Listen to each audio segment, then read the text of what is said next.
Баршаңызға сәлем достар. Бүгін сіздермен жасалу жолы өте оңай салат рецептісімен бөлісетін боламын.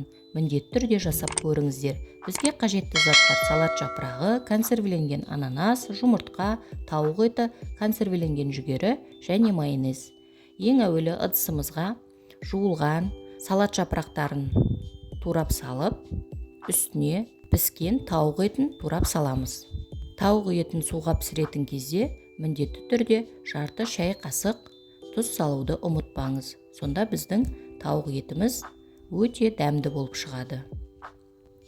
Оның үстіне алдын ала пісірілген жұмыртқамызды қосамыз.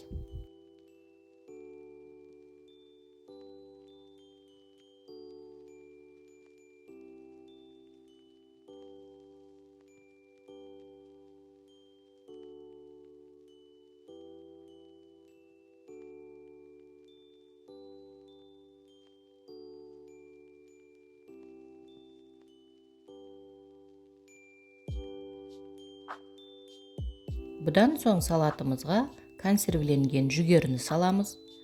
Оның үстіне консервіленген дайын туралған ананасты қосамыз. Және ең соңынан майонезімізді қосып, жақсылап салатымызды араластырып аламыз.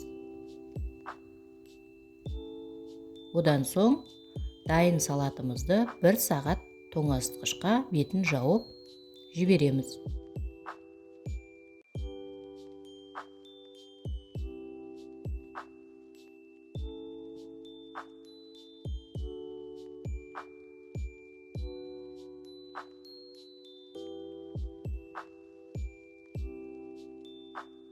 Міне біздің салатымыз дайын болды.